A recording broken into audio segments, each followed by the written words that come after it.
ओम गुरुर्ब्रह्मा गुरुर्विष्णु गुरुर्देवो महेश्वरा गुरुर्साक्षात् परब्रह्म तस्मै श्री गुरुवे नमः। तस्मै श्री गुरुवे नमः। आप सभी को प्रणाम। आज हम पढ़ने जा रहे हैं छांदोग्य उपनिषद। तो यह जो उपनिषद है छांदोग्य उपनिषद, यह सामवेद से लिया है। सामवेद का तल्वकार ब्राह्मण के अंतर्गत यह उपनिषद आता है। यह उपनिषद का नाम जो छांदोग्य उपनिषद पढ़ा है, यह छंद जो गाए जाते हैं उनसे संबंधित जो ग्रंथ हैं, जो विषय हैं, उसे छांदोग्य कहा जाता है। और यह उपनिषद का नाम छांदोग्य उपनिषद वहीं से आया है, क्योंकि ये सामवेद का एक पार्ट है। और सामवेद हम जानते हैं जो गंधर्वों का विषय, जो एंटरटेनमेंट मीडिया, जो संगीत गीत, इससे रिलेटेड है। तो छांदोग्य उपनिषद में 8 अध्याय हैं और हर एक अध्याय के अपने अपने खंड हैं। तो अद्वैत के अनुसार जो अभी तक हम समझते आए हैं कि जीव की जो अविद्या होती है, इसके 3 कारण होते हैं, मल, विक्षेप और आवरण। तो ये जो मल, विक्षेप, आवरण है, इनको अंतःकरण के दोष माने गए हैं। इसमें जो मल है, मतलब मन की जो मलिनता है, वह निष्काम कर्म से साफ होती है। और जो चित्त का विक्षेप है, मतलब एकाग्र चित्तता जो आती थी, चित्त में जो हमारी चंचलता है, विक्षेपता है, वह उपासना से दूर होती है। मतलब उपासना से हमारे में एकाग्रता आती है। और फिर आता है आवरण। तो आवरण मतलब अज्ञान, जो हमारे स्वरूप की विस्मृति है, जो हम अपने स्वरूप को भूल गए हैं, तो वह ज्ञान से अज्ञान नाश होता है। तो इसको त्रिविध दोष भी कहा जाता है। तो अद्वैत सिद्धांत के अनुसार जो मोक्ष का जो साक्षात साधन है, वह ज्ञान है और वही हम सबके लिए कल्याणकारी है, ऐसा बताया जाता है। तो इस उपनिषद में पहले के जो 5 अध्याय हैं, वो मेनली प्रधानतः जिसको कहा जाता है, वह है उपासनाओं का वर्णन है पहले 5 अध्यायों में। और फिर अंत के जो 3 अध्याय हैं, 6, 7 और 8, इसमें ज्ञान का वर्णन है। तो उपासना और ज्ञान को सरलता से समझने के लिए इसमें कई कहानियां, दृष्टांत लिए गए हैं, जिनको आख्यायिकाएं बोलते हैं। और जिनसे ये कहानियां या दृष्टांत सुनने से हमें अच्छे से समझ में आता है। यह विषय हमारे अंदर गहराई से अच्छे से उतर जाता है और भी हमें कई अनेक प्रकार की शिक्षाएं मिलती हैं। तो प्रथम अध्याय में इसमें ओम की उपासना बताई है। सामवेद में ओम को उद्दिगत भी कहा जाता है, वो आगे बताएंगे। फिर इसमें उषशक्ति का दृष्टांत है, जो चक्रायन के, जो चक्र के पुत्र थे। फिर शौव उद्गित है। शौव मतलब जो कुत्तों को कहा जाते हैं, उनका समागान, सामगान है। फिर दूसरे अध्याय में साम की उपासना बताई है। तीसरे अध्याय में अंगिरस, गुरु अंगिरस और कृष्ण की दृष्टांत है। चौथे अध्याय में रैक्व ऋषि का दृष्टांत है और सत्यकाम जाबल का दृष्टांत है। 5वें अध्याय में उद्दालक और पंचाल नरेश की कथा आती है। 6ठे अध्याय में श्वेत केतु और उनके पिता उद्दालिक ऋषि की कथा आती है, जिसमें महावाक्य तत्वमसी आता है। 7वें अध्याय में नारद जी और सनत कुमार ऋषि की कथा आती है। और 8वें अध्याय में ब्रह्मचर्य को श्रेष्ठता करके बताया है और प्रजापति इंद्र और विरोचन की कथा आती है। तो इस प्रकार ये 8 अध्याय हैं। इस उपनिषद की शुरुआत शांति पाठ से होती है और इस प्रकार है, वो शांति पाठ हम पढ़ते हैं। ओम आप्यायन्तु मम अंगानि वाक् प्राणश्चक्षुषः श्रोत्रं थो बलम् इन्द्रियाणि च सर्वाणि सर्वं ब्रह्मोपनिषदं माहं ब्रह्म निराकुर्याम् मा ब्रह्म निराकरोत् अनिराकरण्मस्तु अनिराकरण्मेस्तु तदात्मनि निरते य उपनिषत्सु धर्मास्ते मयि सन्तु ते मयि सन्तु ओम शांति शांति शांति। तो ये शांति पाठ में गुरु और शिष्य कहते हैं कि हमारा जो हाथ पांव है, सभी अंगों का वर्णन है, वह सब प्रकार से स्वस्थ रहे, पुष्टि हो उनकी।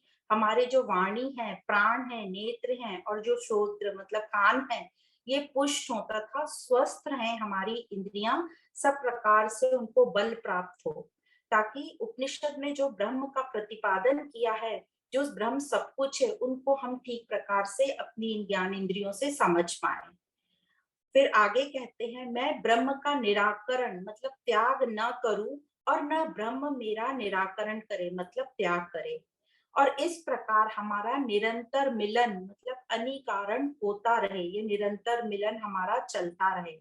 और जो उपनिषदों में शम और धर्म कहे गए हैं, वे ब्रह्म रूप आत्मा में मैं निरंतर रमण करने वाला वैसा मुझे बना दीजिए, मैं वैसा सदा बना रहूं। और वैसा मैं सदा बना रहूं, 2 बार बोला है, मई संतु ते मई संतु, मैं वैसा बना रहूं, सदा बना रहूं। और फिर 3 शांति बोली है, आध्यात्मिक शांति, आदि भौतिक शांति और आदि दैविक शांति।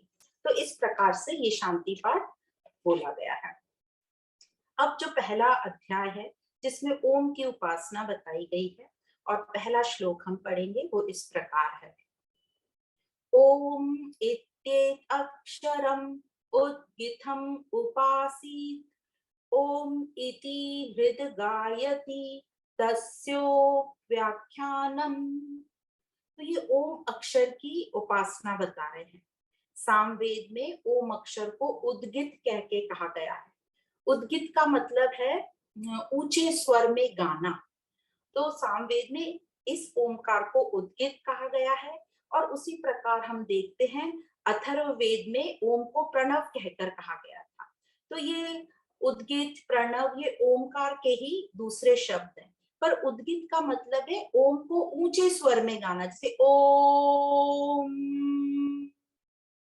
तो इतना अच्छा हमारा इतना ऊंचा नहीं हुआ, पर जो स्वर में हर शब्द का स्वर लगा के ऊंचे स्वर में गाते हैं, उसको उद्गित कहते हैं।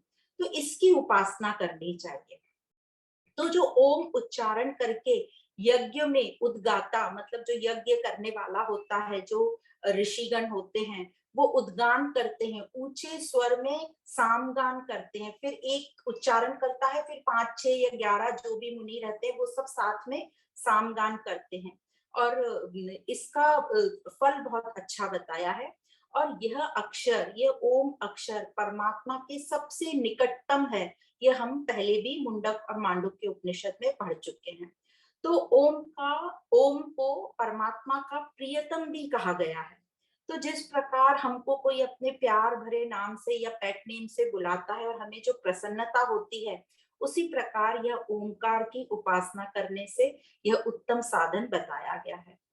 और ऐसा सभी वेदों में कहा गया है कि हर कर्म के शुरुआत में मतलब आदि में और अंत में ओम का प्रयोग हो। तो यही इसकी श्रेष्ठता बताता है, इसकी प्रसिद्धि बताता है।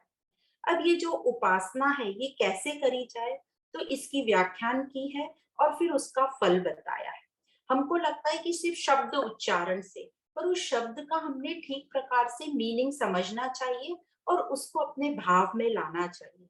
तो जो श्लोक 2 में बताया है, वो बोला है कि इन चराचर भूतों का पृथ्वी रस है, जहां उत्पत्ति, स्थिति और प्रलय का जो स्थान है पृथ्वी, और पृथ्वी पर जलाशय है और अन्न पृथ्वी पर ही होता है, और ये पूरा वायुमंडल पृथ्वी धारण करके बैठी है।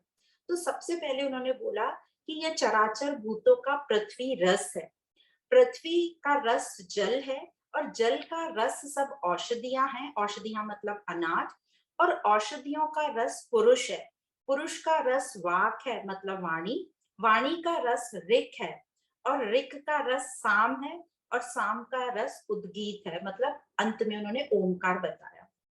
अब ये जो क्रम हम समझें, यदि हम समझना चाहें, तो ये जो मोटा मोटा इस प्रकार बता दिया है कि ये ओम का जो महत्व है वो बताया। पर यदि हमारे मन में क्वेश्चन आता है कि पृथ्वी को क्यों कहा है, सभी पांचों भूत एक जैसे हैं, ये पृथ्वी का रस ये सब क्या है, तो ये एक मोटे रूप में बताना चाह रहे हैं, ये वो पुरुष तक, वो शाम तक पहुंचना चाह रहे हैं। तो जो इन्होंने बोला, पृथ्वी से इन्होंने शुरुआत की, तो कहा कि जो पृथ्वी है वो सबको धारण करके बैठी है, हम सबकी उत्पत्ति स्थिति और प्रलय इस पृथ्वी पर ही हो रही है। तो इस उपलक्ष्य में, इस विषय में इसको समझा जाए तो पृथ्वी हमारा अभी मेन स्थान है, और पृथ्वी का रस जल है। मतलब हम सब जानते हैं कि मैक्सिमम जो पृथ्वी है वो जल से ढकी हुई है, तो इस प्रकार उन्होंने कहा कि पृथ्वी का सार जो है आप है, आपका मतलब जल है। पृथ्वी का रस जल है, इस प्रकार बोला। और जो जल का रस है वो औषधियां है। तो हम सब जानते हैं जब जल पृथ्वी पर आता है तो किसकी उत्पत्ति होती है, अनाजों की। औषधियां उनको बोला है जो कच्चे अनाज होते हैं, फिर जब वो पक जाते हैं तो वो अनाज कहलाते हैं। और ये औषधियों का जो रस है वो पुरुष है, ये अनाज खाकर ही पुरुष जीवित रहता है, तो ये पुरुष तक पहुंच गए। अब जो पुरुष है वो अपने आप को व्यक्त कैसे करता है, तो पुरुष का रस बोला वाक, वाणी से अपने आप को वो व्यक्त करता है, प्रकट करता है मनुष्य। और ये वाणी का रस क्या है, तो वाणी का रस ऋक है। मतलब जब इस वाणी से कोई स्तुति करता है, प्रशंसा करता है, तो वो वाणी श्रेष्ठ कहलाई जाती है। तो ऋक का मतलब है स्तुति करना, प्रशंसा करना। फिर इस ऋक का जो रस है क्या है, तो जब ऋक का रस साम बोला है, साम मतलब संगीतमय, जब प्रशंसनीय हो, किसी वाणी में भी जब हम किसी की प्रशंसा करें और वो भी श्रद्धा से करें, शांति से करें, प्रेम से करें, तो वो साम माना जाएगा। तो इस प्रकार ये साम तक आए। और साम का क्या रस है, तो कहा गया है साम का जो रस है वो उद्गित है। मतलब ओम को जो उद्गित बोला गया है वह है। तो इस प्रकार, आप सबको ठीक से दिखाई दे रहा है क्या? ओके। तो इस प्रकार यहाँ तक पहुंचे, पृथ्वी से शाम तक पहुंचे। तो यदि वाणी ऋक है, वाणी जो है, वाणी सुंदर होनी चाहिए और स्तुति करने वाली होनी चाहिए, प्रशंसा करने वाली होनी चाहिए। तो यदि वाणी ऋक है और प्राण साम है, साम मतलब जिसमें, जिस वाणी में इमोशंस हो, भाव हो, और जिसमें प्रेम हो, तो इस प्रकार जो गायन करके व्यक्त की जाए, गायन देखो सभी को तो गाना नहीं आएगा, पर प्रेम श्रद्धा भाव तो हम सब उसमें डाल सकते हैं। तो इस प्रकार कहते हैं यह दोनों, कौन दोनों, वाणी और प्राण, ऋक और साम, ये जोड़े हैं, ये एक दूसरे के पृथक हैं, ये एक दूसरे को कंप्लीट करते हैं। तो ये जो वाणी और प्राण है ये कहाँ आकर जुड़ते हैं, तो ये ओम में आकर जुड़ते हैं। तो वाक और प्राण मतलब वाणी और प्राण मतलब ऋक और साम के कारण ये ओमकार के कारण रूप है। और यह बता रहे हैं, अब इसमें भी हमें ज्यादा लॉजिक नहीं लगाना, एक एक शब्द को पकड़ के नहीं बैठना है, क्योंकि ये बुद्धि से समझने वाली चीज नहीं है। ये सामवेद है, इसमें कविता के रूप में, गायन के रूप में, छंदों के रूप में प्रकट किया गया है। तो वाक और प्राण का ग्रहण करने से, वाक और प्राण का ग्रहण करने से संपूर्ण ऋक और जो साम है, संपूर्ण साम का अंतर भाव हो जाता है। जो अभी कहा, वो एक दूसरे के पूरक है, वो एक दूसरे की कामनाओं को पूरा करते हैं। तो इस प्रकार ऋक और साम से सिद्ध होने वाला जो भी कर्म है उसमें अंतर्भाव आ जाता है, अंतर्भाव आ जाता है, मतलब वह, उसमें तृप्ति आ जाती है, वो पूर्ण हो जाता है। और यह प्राप्ति का कारण है ओमकार, और इसी से ये ओमकार की सिद्धि बता रहे हैं। तो इस प्रकार इन्होंने बताया, उद्गीत मतलब ओम को गायन करना, गायन मतलब वाणी और प्राण मतलब ऋक और साम का होना हमारे कोई भी कर्म में बहुत जरूरी है। उसको भाव से, प्रेम से प्रकट करना, स्तुति करना। तो ये समझ कर जब हम कोई कर्म करेंगे तो उस कर्म में जो हमें फल मिलेगा उससे हमें पूर्ति और तृप्ति की प्राप्ति होगी। अब आगे बताते हैं कि जो उद्गित है, मतलब उद्गित जो ओमकार की ये जो अभी तक व्याख्यान की है, ये विद्या जानने और न जानने वाले के कर्म में क्या भेद होता है। तो अब हम सब जानते हैं कि हम सब कर्म भी कर रहे हैं और हम सब अपनी अपनी तरीके से उपासना भी कर रहे हैं। अब भले ही कोई इसे जाने या ना जाने कि जो हम उपासना कर रहे हैं ये किसके लिए कर रहे हैं, इस ओमकार का क्या मीनिंग है, ये भले ही हम जाने या ना जाने, पर कर्म हम सब उसी के द्वारा कर रहे हैं। तो जो कर्म विद्या के साथ, मतलब कर्म की विद्या और ये ओमकार की उपासना की विद्या, जो इन दोनों की विद्या से युक्त जो कर्म करेगा उसका जो फल होगा वो प्रबल समृद्धि देने वाला फल होगा। पर जो बिना विद्या के, मतलब कर्म की विद्या उसको पता है, पर वो किसके लिए ये कर्म कर रहा है वो विद्या नहीं है, किसके द्वारा कर रहा है वो नहीं है, पर वो सिर्फ शाब्दिक ओमकार का जप कर रहा है, परमात्मा है शब्दों की दृष्टि से कर रहा है, तो उसको भी कर्म का फल तो मिलेगा, क्योंकि कर्म कर रहा है तो उसके कर्म के सामर्थ्य से फल तो मिलेगा, फल की प्राप्ति होगी। पर अक्षर का यथार्थ ज्ञान न होने से वो समृद्धि उसको प्राप्त नहीं होगी। पर कई बार हमने ऐसा भी देखा है कि किसको कर्म का तो ज्ञान है, पर ये सब ज्ञान न होने के बावजूद भी उसको समृद्धि प्राप्त है। तो यहाँ पर इस उपनिषद में ये कहा गया है कि इसके और भी कारण हो सकते हैं, अपने प्रारब्ध का फल या और भी बहुत कुछ कारण हो सकते हैं, कई कारण हो सकते हैं। उसको इस प्रकार यहाँ इस उपनिषद में, इस श्लोक में यह बताया गया है।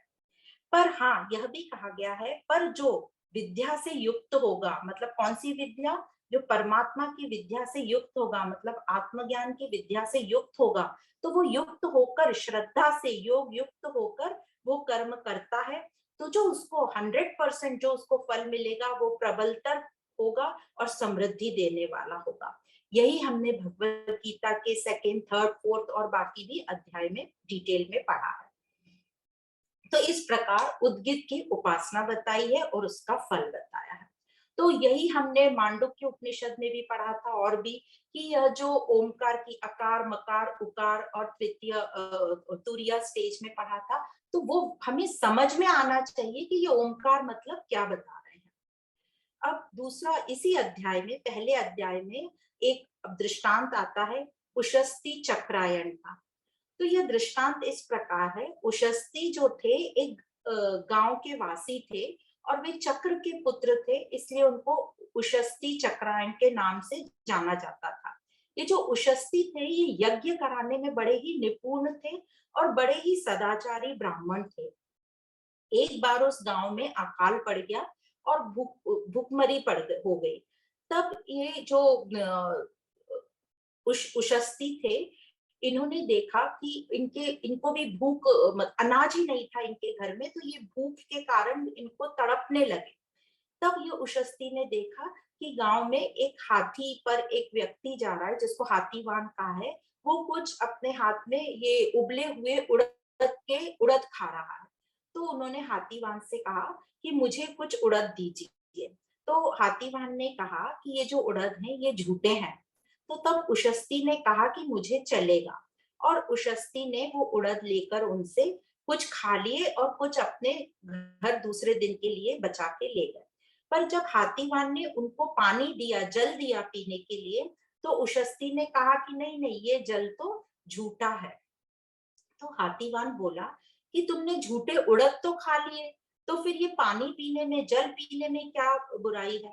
तब उशस्ती ने बोला कि ये जो उड़द थे ये मुझे जीवित करने के लिए जरूरी थे अभी, पर पानी तो, जल तो मुझे और भी कहीं मिल जाएगा, स्वच्छ पानी तो मुझे और भी जगह मिल जाएगा। तो यहाँ ये कहा गया है इस उपनिषद में, इसको अलग अलग जो व्याख्याकार होते हैं अलग अलग तरीके से बताया है। एक तो कि पानी में ज्यादा झूठापन आता है, क्योंकि पानी हम जब मुंह से लगा के पीते हैं तो उसमें हमारे मुंह का इन्फेक्शन भी जाता है। और दूसरा ये बताते हैं कि उस वक्त उसको उबले हुए उड़द की ज्यादा जरूरत थी, तो जितने की जरूरत थी उसने उतना ही लिया, और उसने सोचा कि जल तो गांव में कहीं और भी मुझे स्वच्छ मिल जाएगा। तो अलग अलग तरीके से व्याख्यान है, सब अपनी अपनी जगह सही है। और फिर जो उशस्ती था वो उस गांव के राजा के दरबार में यज्ञ चल रहा था, तो उसने वहां जाना निश्चय किया और वहां वो पहुंच गया। तो वहां उसने पहुंचकर देखा कि कुछ ब्राह्मण लोग यज्ञ करा रहे हैं। तब उसने वो ब्राह्मण लोगों को कहा, ये उशस्ती तो यज्ञ वगैरह कराने में बहुत निपुण था, तो उसने उन जो पुरोहित थे उनसे कहा कि यदि आप बिना समझे यज्ञ करेंगे तो आपका जो सर है वो मेरे सामने झुक जाएगा, आप लज्जित हो जाएंगे। तो उन ब्राह्मणों को पता चला कि ये तो वो महान उशस्ती हैं जिनको यज्ञ करने में जो बहुत निपुण है। तो वहां के राजा ने उशस्ती को यज्ञ के स्थान पर बिठाया और इन जो दूसरे पुरोहित थे उन्होंने उशस्ती से ज्ञान उपदेश देने के लिए कहा। तब उशस्ती ने उनको कुछ ज्ञान दिया। तो सार में संक्षिप्त में हम यही कहेंगे कि वहां उन्होंने प्राण के बारे में कहा कि ये पिंड, शरीर रूपी पिंड में जो प्राण है वह बहुत महत्वपूर्ण है। धरती में जो अनाज है वो बहुत महत्वपूर्ण है और ब्रह्मांड में जो सूर्य है, यह जो है तीनों, ये सभी पोषक तत्व हैं, बल तत्व हैं। तो जो हम कहते हैं माता गुरु, पिता गुरु, अतिथि गुरु, तो ये माता पिता गुरु अतिथि के अलावा ये प्राण, ये अनाज और ये सूर्य देवता हैं। इस प्रकार का दृष्टांत यहाँ चलता है। तो दृष्टांत का सार यह है कि सतयुग में भी अकाल से फसलें नाश हुआ करती थी और सतयुग में भी ब्राह्मण होने के बावजूद भी उशस्ती ने उस हाथीवान का झूठा अन्न खाया। तो वो कब खाया कि जब बहुत ज्यादा उसको जरूरत पड़ी, जब उसका ऐसा लगा कि वह जीवित ही नहीं रह पाएगा बिना अनाज के, तब उस वक्त उसने अपने इस धर्म का जो है धर्म को तोड़ा। तो कहा जाता है कि अपने धर्म का तो पालन करना ही चाहिए, दृढ़ता पूर्वक करना चाहिए, पर जब प्राण संकट में आई, ऐसी विपत्ति आने पर उसमें हमें छूट मिल सकती है। और यहाँ पे अन्न का महत्व बताया, जैसे उसने उबले हुए उड़द लेके उशस्ती ने खाए। प्राणों का महत्व बताया और सूर्य का महत्व बताया। तो इस उपनिषद में ऐसे छोटे छोटे दृष्टांत बहुत सारे हैं इस उपनिषद में और बृहदारण्यक उपनिषद में। तो अभी हमने ये देखा कि जो अन्न की अप्राप्ति के कारण जो कष्टमयी अवस्था हो गई थी बताई गई, और ऐसी अवस्था प्राप्त न हो इसलिए आगे का दृष्टांत बताया गया है। और वह दृष्टांत है शौव द्वारा उदिगत, मतलब शौव मतलब कुत्तों को कहा जाता है, और कुत्तों द्वारा कैसे ये उपासना हुई है। तो अब फिर से हम ये लॉजिक नहीं लगाएंगे कि कुत्तों को क्या समझ रहा है ये वो। तो इस उपनिषदकारों का कहना है कि एक्चुअली वो कुत्ते नहीं थे, वो हमें ज्ञान देने के लिए कुछ ब्राह्मण सामने आए कुत्तों का वेश रख के। तो किसी भी प्रकार समझो, हमें सार बात समझनी। तो इस दृष्टांत में ये बताते हैं कि एक बार दल्व का पुत्र, जिसको बक के नाम से जाना जाता था, और उनके मित्र का पुत्र जिसको गलाव नाम से जाना जाता, ये दोनों स्वाध्याय करने के लिए अपने गांव से बाहर निकले एकांत में जाने के लिए।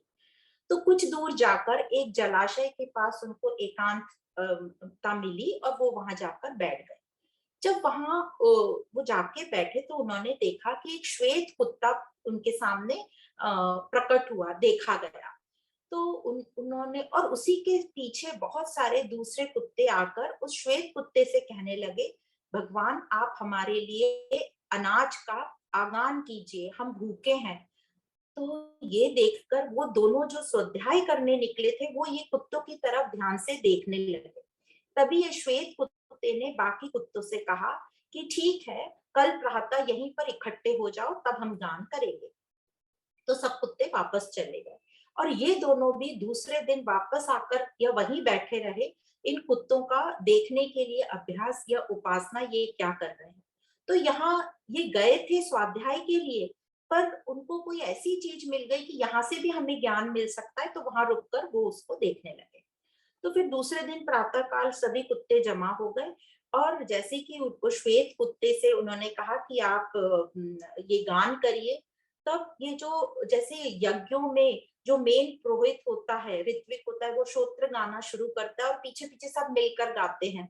तो उसी प्रकार ये श्वेत कुत्ते ने भी हिंकार करना शुरू किया और उसके पीछे पीछे सब लोग आवाज करने लगे और सभी कुत्ते एक दूसरे की पूंछ अपने मुंह में पकड़कर गोल गोल जैसे यज्ञ की परिक्रमा करते हैं वैसे घूमने लगे और घूमकर सभी अपने अपने स्थान पर आके बैठ गए और हिंकार करने लगे, मतलब सामगान करने लगे। तो यह देखकर जो बल और गलाव थे इनको लगा, देखो कुत्ते भी उपासना कर रहे हैं। क्या उपासना कर रहे हैं? ओम ओम कह रहे हैं, हम खाएं, ओम हम खाएं, ओम हम पिएं, देव, वरुण, प्रजापति और सविता यहाँ अन्न लाए, अन्न दे, ओम ओम। अब समझने की बात ये है कि ये कुत्ते तो ओम ओम नहीं जानते, पर ये सब सुर में बोल रहे थे और प्रेम से सब कर रहे थे। तो ये जो बक और गलाव को, उन्होंने ये पूरे दृश्य को देखकर बहुत ही सकारात्मक सोच से इस चीज को ग्रहण किया कि देखो ये कुत्ते भी हिंकार कर रहे हैं। हिंकार मतलब ये ऊतिकत का एक नाम और भी बोला है, जब वो एक पर्टिकुलर स्वर में गाया जाता है हिंकार। तो ये कुत्ते भी सब हिंकार कर रहे हैं, सामगान कर रहे हैं। तो इसका मतलब कि ये उपासना करना कितना महत्वपूर्ण है। अन्न के लिए वो कर रहे हैं कि हम भूखे हैं, हमें अनाज दिया जाए। तो इसमें ये कह रहे हैं, हमें कुत्तों की आवाज आएगी तो हम क्या सोचेंगे कि ये कुत्ते रो रहे हैं, कितना डिस्टर्ब कर रहे हैं, कितनी चिल्ला चोट कर रहे हैं। पर जो जिसको ज्ञान, जो जिज्ञासु तैयार होता है, वो किस कहीं से भी ज्ञान उठा लेता है। तो कहने का बात यहाँ पर मतलब ये है कि ज्ञान तो हर तरफ है। हर एक से हम कुछ ना कुछ सीख सकते हैं, हर एक से कुछ मिलता है हमें। बस हमारी नजर होनी चाहिए वो देखने की। तो किसी की भी निंदा मत करो, सबकी अपनी अपनी उपयोगिता है। और इस सृष्टि में छोटी से छोटी चीज से लेके बड़ी से बड़ी चीज तक, सूक्ष्म से लेके तो बड़ी से बड़ी, जड़ से लेके तो चेतन तक, सभी कुछ जो है सब अपनी अपनी तरह उपयोगी हैं। छोटी से छोटी कंकड़ पत्थर, ये भागवत कथा में आता है, विष्टा मतलब जो मलमूत्र है, वो से लेकर आप किसी को भी देख लो, हर कुछ उपयोगी है। कोई भी चीज वेस्टफुल नहीं है, हम सबसे कुछ ना कुछ सीख सकते हैं। तो चाहे वैज्ञानिक हो, चाहे डॉक्टर हो, चाहे वकील, इंजीनियर, पुलिसमैन हो, गवर्नमेंट हो, सेवाधारी हो, एंटरटेनमेंट मीडिया हो, या कोई भी जड़ से लेके पशु पक्षी वृक्ष हो, किसी की भी हम निंदा नहीं करें। हाँ, दोष मतलब किसी से गलती हो सकती है, कोई गलत काम कर सकता है, पर उसकी उनको दोष की सजा मिलेगी। हम किसी की अपने व्यक्तिगत उस पे निंदा नहीं करें और सबसे कुछ ना कुछ सीखने की कोशिश करें। फिर आता है दूसरा अध्याय। ये दूसरे अध्याय में साम की उपासना बताई है और यह बोला है कि जो साधु होता है उसे साम कहते हैं। साम का मतलब साधु भाव। तो हमने आगे पढ़ा था, साम का मतलब प्रेम भाव, शांति भाव, श्रद्धा भाव। तो ये सब सरलता भाव, सहजता भाव, ये सब साधु भाव कहे जाते हैं। साम को कई लोग शुभ भी कहते हैं। जब उनका कोई काम अच्छा हो जाता है तो वो बोलते हैं साम हो गया, मतलब शुभ काम हो गया। तो इस प्रकार साम का वर्णन किया है और 5 प्रकार की साम की उपासना बताई है। साम फिर से बोलेंगे, ये संगीत से रिलेटेड है। जब हम कोई सुर लगाते हैं तो एक आनंद आता है, जब हम कोई संगीत सुनते हैं तो एक आनंद आता है। पर हर किसी को हर कोई दूसरे स्वर में आनंद आता है, जरूरी नहीं है सबको एक ही तरीके का संगीत पसंद हो। तो हर किसी का रास्ता अलग हो सकता है। तो यहाँ 5 प्रकार की साम उपासना बताई है, पृथ्वी, अग्नि, अंतरिक्ष, आदित्य और भूलोक के लिए। और इन सब में जो नाम दिए हैं वो एक गीत मात्र या प्रतीकात्मक से हम समझेंगे। तो पृथ्वी के लिए हिंकार, अग्नि के लिए प्रस्ताव, अंतरिक्ष के लिए उद्गीत और आदित्य के लिए प्रतिहार और भूलोक के लिए निधन। अब ये नाम जो है, जैसे बताया गया कि ये गीत मात्र है, प्रतीक मात्र ही हम इसको समझेंगे। पर ये समझना है हमें कि ये उपासना मतलब साम उपासना सरलता से श्रद्धा प्रेम भाव हो। और जो आगे उद्गीत की उपासना बताइए वही ये आगे डिटेल में चल रही है, अलग अलग स्वर में ओम की उपासना करना। जैसे हम देखते हैं कई लोग शेर शायरियां करते हैं तो बीच में आलाप लगाते हैं, बार बार वो बीच में आलाप लगाते हैं और उसमें उनको बहुत आनंद होता है। तो हमने कई दृष्टांत भी सुने कि उसने जब संगीत किया तो बारिश हो गई, मतलब इतना उनमें इफेक्ट होता है। तो हर एक में 5 प्रकार की साम उपासना और फिर इनके बाद हर एक चीज में 5, जैसे वायु जल ऋतुओं में, प्राणों में, पक्षियों में, नक्षत्रों में, हर किसी में ये साम उपासना बताई गई है। तो इस उपासना से क्या होता है, इस उपासना से साधुता आती है, सरलता आती है हमारे में। और हमें समझ आता है कि सब कुछ तो विद्यमान है, सब कुछ तो है, किसी चीज की कमी तो है ही नहीं, जो भी हम सोचे वो है अभी इधर। और सब में हमें परिपूर्णता प्राप्त होती है, हमें सब में परमात्मा की परमात्मा का होनापन दिखाई देता है, हमारे में वो श्रद्धा जागती है। तो इस प्रकार ओम की उपासना बताई। ओम, ओमकार ही सब कुछ है, ऐसा बताया। अब तृतीय अध्याय आता है। इस तीसरे अध्याय में देवकी पुत्र कृष्ण और घोर अंगिरस की कथा है। तो छांदोग्य उपनिषद के ये तीसरे अध्याय में जो देवकी और के पुत्र कृष्ण और अंगिरस का वर्णन किया है, वैसे तो हमने कृष्ण की कथाएं बहुत सुनी हुई हैं, ऋग्वेदों में और पुराणों में विस्तार से इनकी कथा है, पर यहाँ शॉर्ट में, संक्षिप्त में जो विषय चल रहा है उसके उपलक्ष्य में ये कथा कही गई है। तो यहाँ ये बताया गया है कि जो घोर अंगिरस, ये ऋषि अंगिरा के शिष्य या पुत्र थे या उसी वंश के थे। तो ये जो घोर अंगिरस थे, ये देवकी पुत्र कृष्ण के आध्यात्मिक गुरु थे, और जो कुल गुरु थे वो गर्गाचार्य थे, और जो शिक्षा गुरु थे कृष्ण के वो सांदीपनी थे। पर जो अंगिरस थे, घोर अंगिरस, वो आध्यात्मिक गुरु थे। तो घोर अंगिरस ने ये बताया कि ये जो जीवन है यही यज्ञ है, और ये अंगिरस जो थे ये आत्मज्ञान को एकदम श्रेयस्कर मानते थे, और उन्होंने ये जो हमारे स्थूल यज्ञ से हटकर जीवन को ही यज्ञ कहा। जो हम भगवत गीता में पढ़ते थे कि जो उन्होंने 12 हमें यज्ञ बताए थे, उनको अपने जीवन में कैसे हम लागू कर सकते हैं, वही बात यहाँ पर बताई जा रही है। तो जो ऋषि अंगिरा थे, उन्होंने ये जो भौतिक हमारे यज्ञ होते हैं, उनके 5 अंगों को मानव मानव जीवन से उसकी तुलना करी है। तो सबसे पहला अंग बताया है दीक्षा।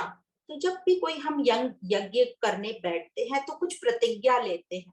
तो जैसे समझो ये यज्ञ में दाम्पत्य यूजुअली बैठते हैं, हस्बैंड वाइफ बैठते हैं, तो वो जीवन निर्वाह करने की जो प्रतिज्ञा लेते हैं कि जीवन में निर्वाह करने के लिए जो भी वस्तुएं चाहिए, कपड़े लत्ते, खाना पीना, उन सब के लिए यज्ञ करते हैं। तो ऋषि अंगिरा का कहना है कि ये यज्ञ तो ठीक है, पर जीवन यज्ञ क्या है, जीवन यज्ञ की दीक्षा क्या है?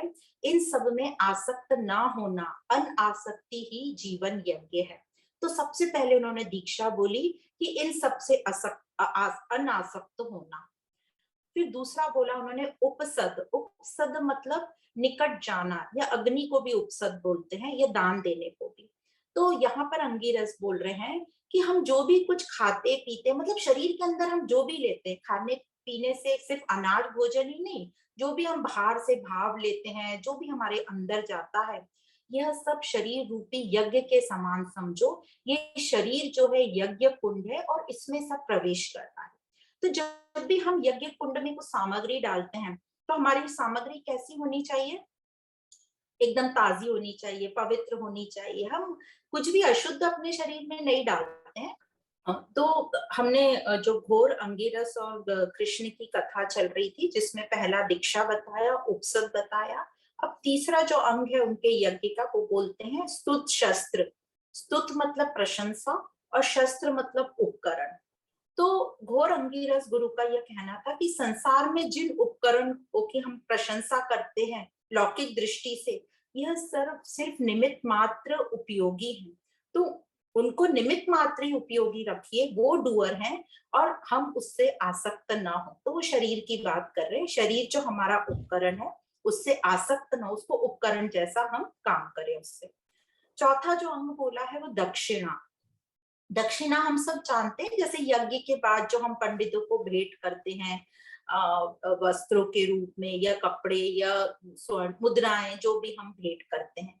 पर घोर अंगिरस कहते हैं कि जो सही दक्षिणा है वह है तप करना, दान, सरलता, अहिंसा और सत्य वचन। तो तप से हमारा अंतःकरण शुद्ध होगा। दान से दान किसका, अन्न और जल का करेंगे, तो उससे हम थोड़ी हमें अनासक्ति आएगी। और दान वस्त्रों का करें, ज्ञान का करें, अभय दान करें। और जो सरलता मतलब सच्ची और साधुता से, शुद्धता साधुता से हम अपने काम करें। अहिंसा, अहिंसा बोला है कि वाणी की भी से भी हम हिंसा कर देते हैं, लोगों को हम परेशान कर देते हैं। तो वाणी की और प्राणों की, दोनों की अहिंसा बताई है। और फिर सत्य वचन।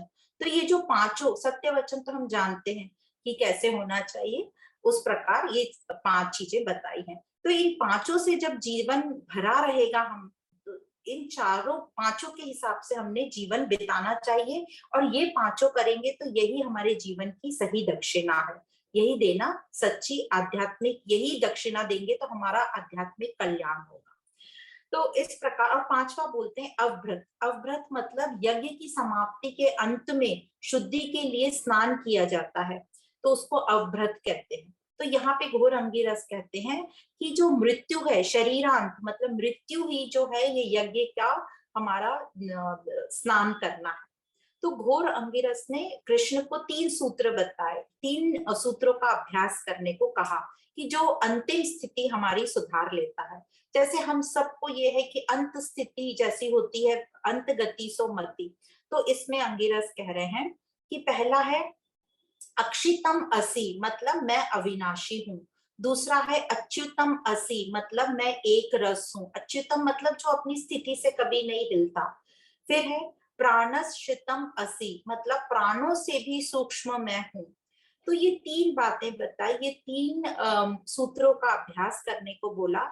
और जब इस भाव में रहेगा, ये भाव हमारा रहेगा, ये अभ्यास हमारा चलता रहेगा, तो अंत में भी यही भाव रहेगा। यही है सही यज्ञांत स्नान, जिसको अवभृत का है। तो घोर अंगिरस की यह मोक्ष की सहज व्याख्यान बताई गई है। तो अंगिरस ये कहते हैं कि देह अभिमान एवं ये जो संसार में आसक्ति हो जाता है, मन में जो हम आसक्ति पाले हुए हैं, इसको हमें इसका अंत करना है। तो एंड के टाइम में अचानक तो हमें कोई भगवान का नाम या शुद्धता नहीं ख्याल में आएगी। जो हम प्रैक्टिस करेंगे जीवन भर, वही हमारे एंड में वही सामने आएगा। तो इस प्रकार जो भी हमें एंड हम जो चाहते हैं उसकी प्रैक्टिस हमें अभी से करनी है, क्योंकि अचानक से हम एंड में अनासक्त तो नहीं हो सकते। इसलिए अंगिरस कहते हैं कि प्रमादी मत बनो, आलस छोड़ो, और अपने स्वरूप में, अपने स्वरूप का निरंतर विचार करते रहो, इसी मनन चिंतन में रहो। और ये जो 3 सूत्र बोले हैं कि मैं अविनाशी हूँ, मैं एक रस हूँ, और मैं प्राणों से भी सूक्ष्म हूँ। और आगे बताते हैं कि देखो गलतियां तो सभी से होती हैं, उसको सुधारो और उसको आगे मत होने दो। उसी को बोल रहे हैं प्रमाद मत करो, उसी सेम गलती को बार बार रिपीट मत करो, क्योंकि हम सबके अंदर एक ग्लानि होती है, एक गिल्टी होती है। हम जो कोई एक गलती करते हैं, हम उसकी ग्लानि में ही बैठे रहते हैं। तो अंगिरस कह रहे हैं कि ग्लानि मत करो, उस गलती को वापस रिपीट मत करो, और यही दोहराओ मत, और इसी को कहते हैं पश्चाताप। तो उसको करने का मेन सूत्र है कि वर्तमान में रहो, प्रेजेंट में रहो। तो प्रेजेंट में रहेंगे तो हम कभी भी गलतियां नहीं करेंगे, और हम अपने स्वरूप के निकट रहेंगे। आगे अंगिरस कहते हैं जो इस प्रकार जीवन काल में ही प्रैक्टिस करता है, वो जीवन काल में ही मुक्त हुआ है, और मरने पर तो किसी की क्या मुक्ति होगी। तो जीते जी मुक्त हो जाओ। जो अपना है नहीं, जो अपना है नहीं, वो अपने कभी साथ जाने वाला नहीं है, और जो अपना है वो अपने से कभी छूटने वाला नहीं है। इसलिए आज ही जो चीजें हमारी नहीं है उनसे अनासक्त हो, छोड़ दो, मतलब अनासक्त हो, मन से उसे छोड़ दो। यूज तो हम सब करेंगे। तो आज ही अपने स्वरूप में लौट चलो, आज ही पूर्णता अपनी स्थिति में आ जाओ। यही है जीवन मुक्ति, जीते जी मुक्ति, और जीवन मुक्ति ही विधेय मुक्ति, जीवन मुक्त ही विधेय मुक्त होता है। ये घोर अंगिरस का उपदेश था। फिर आता है चौथा अध्याय। तो इसमें हमने अनासक्ति समझी, हमने जीवन यज्ञ समझा। तो जो हम भौतिक यज्ञ करते हैं उनको उन्होंने अपने जीवन काल से जोड़ा, और बताया कि अनासक्ति करना और सही दान और दक्षिणा क्या है, यज्ञ में सही आहुति डालने का मतलब क्या है, और शरीरांत जो हम स्नान करते हैं यज्ञ के बाद, तो वो मृत्यु ही शरीरांत स्नान है। पर वो स्नान कैसे होगा, तो आगे हमें ये 3 चीजें बताई कि जीते जी ही अनासक्त हो जाओ। फिर शुरू होता है चौथा अध्याय। चौथे अध्याय में सुयुग्वा रैक्व ऋषि की कथा आती है। तो कहा जाता है कि जानश्रुति नामक एक राजा था, जो बहुत ही दानी था, और भारी मात्रा में दान करता था, सेवाएं देता था अपनी। वो एक दिन अपने महल की छत पर सोया हुआ था। तभी उसने आकाश में कुछ हंसों को उड़ते हुए देखा। तो एक हंस ने दूसरे हंस से कहा कि देखना, राजा जानश्रुति का तेज सर्वत्र व्याप्त है। तो दूसरे ने हंस ने कहा कि क्या उसका राजा जानश्रुति का तेज क्या सुयग्वा रैक्व से भी तेजवान है? तो पहला हंस पूछता है कि रैक्व की क्या विशेषता है? तो दूसरा हंस बोलता है, वह तो सिद्ध पुरुष है। जैसे प्रजा जो भी कुछ पुण्य करती है, वह सारा फल उस पुण्य उसको मिलता है, रैक्व को मिल जाता है। मतलब ये भी हम आगे भी पढ़ेंगे कि जो भी कुछ हम करते हैं, उसका फल पूरी सृष्टि को मिलता है। और जब हम विशालता में आ जाते हैं, जब हमें सत्स्वरूप समझ आ जाता है कि हम सब एक हैं, तो जो भी कुछ पुण्य का काम करेगा वो पुण्य हमको भी मिलेगा। इसको शाब्दिक नहीं, हम इसको हमें विचार चिंतन भी करना है।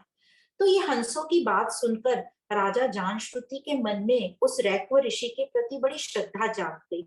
और दूसरे दिन ही जैसे ही तड़के सुबह होते ही वो उस रैक्व ऋषि की खोज में निकल पड़ा। उसने उस रैक्व ऋषि को बहुत कहीं जगह खोजा, पर वह बहुत सी जगह खोजता रहा, नहीं मिला। पर अचानक वो रैक्व ऋषि उसको एक बैलगाड़ी के नीचे एक व्यक्ति बैठा था, जो अपने शरीर को खुजला रहा था और बहुत ही मैले से कपड़े पहना था। तो राजा ऋषि समझ गए कि यही वह ज्ञानी ऋषि होगा। तो राजा ने वह ऋषि के पास गए और बहुत सारी धन दौलत ले गए भेंट के रूप में, और उनको कहा कि भगवान आप मुझे उपदेश दीजिए, आप जिन देवताओं की उपासना करते हैं उसका मुझे उपदेश दीजिए। तो जो रैक्व ऋषि के बहुत ही खड़ी बोली वाले थे, उन्होंने राजा को भगा दिया कि अरे शूद्र, तू ये सब दे के मुझे मोहित करना चाहता है, तू भाग, मैं तुझे ज्ञान नहीं दे सकता। तो ये देख के राजा की श्रद्धा और बढ़ गई। दूसरे दिन फिर राजा पहुंचा और बहुत सारी हजारों गायों को लेके, रत्न लेके, और साथ में अपनी पुत्री को भी ले गया कि वो ऋषि के साथ उस पुत्री का विवाह कर देगा। तो रैक्व ऋषि ने उसको फिर से भगा दिया, तू क्या अपनी कन्या देके मुझे मोहित करना चाहता है, भाग यहाँ से। और फिर राजा फिर से पहुंचा, राजा की कंटिन्यूस कोशिश जारी रही, और राजा ने इवन अपने राज्य का एक हिस्सा उस ऋषि को देने का सोचा और पहुंचा उस रैक्व ऋषि के पास। तो आखिर में रैक्व ऋषि भी देखकर उसकी इतना लगाव देख के ज्ञान के प्रति उसको उपदेश दिया। तो और बाद में ये रैक्व ऋषि जो थे, उस जो गांव, जिस गांव में वो थे, उस गांव का नाम रैक्वपर्ण से प्रसिद्ध हुआ। और रैक्व ऋषि ने ज्ञान दिया कि ये जो पिंड है इसमें प्राण महत्वपूर्ण है, और जो ब्रह्मांड है इसमें वायु महत्वपूर्ण है, और उन्होंने इस भौतिक बात का भी पूरा ज्ञान दिया। अब सार ये है इस पूरी दृष्टांत का कि पुरातन काल में राजाओं को ज्ञान का कितना महत्व था, बहुत महत्व था, इसलिए वो अपना सब कुछ देने को तैयार हो गए। यहाँ तक कि उन्होंने अपनी कन्या को अपना राजपाट का राज्य का एक हिस्सा दे दिया। देखो, अब इसको हम गलत ढंग से नहीं लेंगे कि वो अपनी कन्या को ही दे दिया उन्होंने, नहीं नहीं, ये उनकी सिर्फ यहाँ से हमें ये उठाना है कि उनको इस ज्ञान की कितनी महत्वता थी। और वो उन्होंने देरी नहीं करी, जैसे ही उनको उस ऋषि के बारे में पता चला उसी समय वो निकल गए उस ऋषि को ढूंढने को। तीसरा, अपने से छोटों से, मतलब वो राजा थे, ये एक गरीब व्यक्ति था, अपने छोटों से, अपनी छोटी क्लास वालों से भी ज्ञान लेने में कभी हिचकिचाना नहीं चाहिए। तो इस प्रकार, और दूसरी बात ये भी समझ में आती है कि ज्ञान कहीं से भी मिल सकता है, सिर्फ ब्राह्मण के पास ज्ञान हो ऐसा नहीं है। तो वर्ण या जन्म से नहीं, जो हमारा वर्ण है, जाति है, वो जन्म से नहीं कर्म से निश्चित होती है। तो इस प्रकार इस कथा का सार निकलता है। अब चौथे ही अध्याय में एक और दृष्टांत आता है सत्यकाम और सत्यकाम जबाल का। तो ये कथा ऐसे आती है कि सत्यकाम नाम का एक बालक था, कुमार था, उसकी माता का नाम जबाला था। जब उसने अपनी माँ से कहा कि मुझे गुरुकुल जाकर शिक्षा प्राप्त करनी है, तो जब वहां आचार्य मेरा गोत्र पूछेंगे तो मैं क्या गोत्र बताऊं? तो माँ ने उत्तर दिया कि मैं तेरा गोत्र नहीं जानती, क्योंकि मैं बहुत जगह घूमी हूँ, बहुत जगह मैंने सेवाएं दी हैं, और मैंने तुझे जवानी में ही पा लिया था, तो मैं तेरा गोत्र नहीं जानती। पर आचार्य तुमसे पूछेंगे तो तुम कह देना मैं जबाला का पुत्र हूँ, इसलिए मैं सत्यकाम जबाल हूँ। तो सत्यकाम ने ऐसे ही किया, वो गुरुकुल में पहुंचे और ऋषि गौतम ने उनसे पूछा, सौम्य तुम्हारा नाम क्या है? सौम्य मतलब एक प्यार से बेटा करके जैसे बोलते, तुम्हारा गोत्र क्या है? तो सत्यकाम ने कहा, भगवान यही बात मैंने अपनी माता से पूछी थी। माँ ने कहा कि मुझे तुम्हारा गोत्र नहीं पता, क्योंकि मैं जवानी में बहुत जगह सेवाएं दी हैं और तुम उसी समय मुझे उपलब्ध हुए, तो मैं गोत्र नहीं जानती, पर मेरा नाम जबाला है, इसलिए तुम आचार्य को सत्यकाम जाबाल हूँ ये कहकर बता देना। तो यह सुनकर जो गौतम ऋषि थे उनको समझा कि ऐसी स्पष्ट क्लियर बात तो सिर्फ ब्राह्मण ही कर सकता है, जो ब्राह्मण नहीं है वो इतनी स्पष्टता से बात नहीं करता।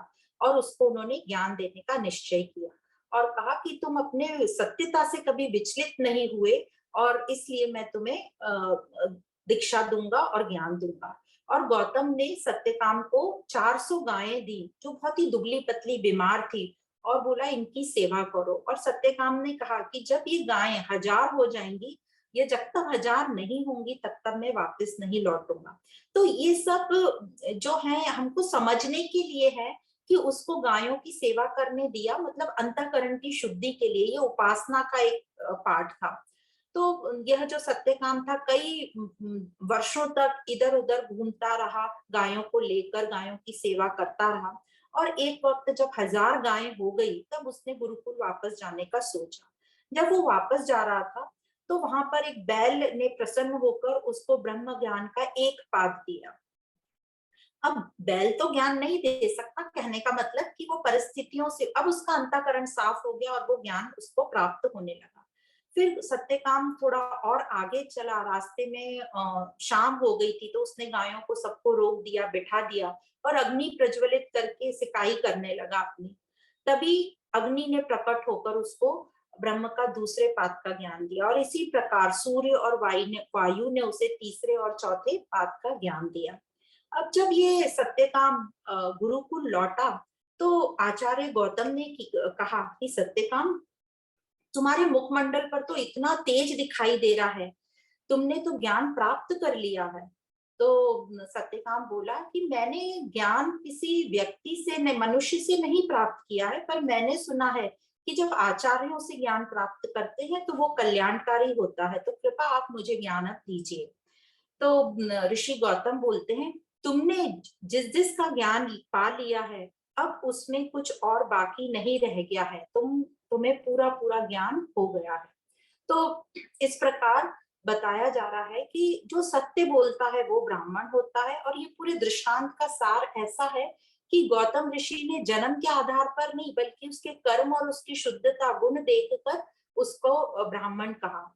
और हमारे साथ क्या होता है, हम आज भी हम लोग जन्म वर्ण जाति के अहंकार में अटके हुए हैं, उसकी गंदगी में बैठे हैं। तो ये हमारे लिए विचार करने की बात है कि क्या ऐसे रहने से हमारी उन्नति होगी, क्या हम प्रगतिशील होंगे? ये हमारे लिए विचार करने वाली बात है। फिर आगे कहा जाता है कि सामाजिक दृष्टि से बिना विवाह संस्कार किए बच्चे को देने वाले जो पालक हैं वो दोषी हो सकते हैं, पर जो जन्मा हुआ बच्चा है वो कभी दोषी नहीं होता, तो उस पर व्यंग और उपहास नहीं किया जाए। और जो सत्यकाम को जो ब्रह्म का ज्ञान हुआ, चारों पादों का ज्ञान हुआ, तो उसको लाक्षणिक ढंग से हमको समझना है कि जब सेवा करते हैं तो अंतःकरण की शुद्धि होती है। उसने सेवा की, ब्रह्मचर्य का पालन किया, मतलब सभी इंद्रियों पर उसने अपना नियंत्रण रखा। तो जब अपना अंतःकरण शुद्ध हो जाता है तब ये जो प्रकृति है, ये प्रकृति रूपी पुस्तक से ही हमें सत्य ज्ञान के सूत्र मिलने लग जाते हैं। तो जो बैल अग्नि ये सब जो बोला है कि बोलते हैं, कहने का मतलब है कि वो सिचुएशन ऐसी हो गई थी, वो रिसीविंग एंड पे हो गया था, तो हर जगह से उसको ज्ञान की प्राप्ति हो रही थी। तो यह हमें समझने की बात है। फिर आता है 5वां अध्याय। 5वें अध्याय में पांचाल नरेश और उनकी सभा में श्वेत केतु आते हैं। तो उद्दालक और पांचाल नरेश की ये कथा है। तो कथा इस प्रकार है कि कहा जाता है कि जो उत्तर प्रदेश में, आज का जो उत्तर प्रदेश है उसमें कन्नौज शहर जो आता है उसका एक बड़ा भाग पहले पांचाल देश कहलाता था। तो ये कथा उस समय की है। तो उस समय पंचाल के राजा प्रवाहन जयवील थे। तो कुरुवंश और पंचाल देश जो है उपनिषद काल से लेकर बौद्ध काल तक ज्ञान का एक केंद्र था। और यहाँ बड़े बड़े उपनिषदों के जो चर्चा करने वाले ये दार्शनिक चिंतक थे, जैसे जैवली, उद्दालक, याज्ञवल्क्य, ये सब उस पीरियड के थे। तो एक बार ये जो जैवली की सभा में उद्दालक के पुत्र श्वेत केतु आए, तो राजा ने उनका बड़ा स्वागत किया और फिर उनसे कुछ सवाल पूछे कि क्या तुम्हें तुम्हारे पिता ने शिक्षा दे दी या तुमने तुम्हारे पिता से शिक्षा पाली। तो श्वेत केतु ने कहा कि हाँ भगवान, मुझे पिताश्री से शिक्षा मिल चुकी है। तो राजा ने पूछा कि अच्छा बताओ, मरने के बाद जीव कहाँ जाता है। तो श्वेत केतु बोला मुझे नहीं पता इस बात का। तो उन्होंने बोला अच्छा ये जीव लौटकर कैसे आता है। तो श्वेत केतु ने कहा मुझे नहीं पता। फिर राजा ने पूछा ये देवयान और पितृयान के रास्ते कहाँ अलग अलग होते हैं। तो श्वेत केतु ने कहा यह मुझे नहीं पता।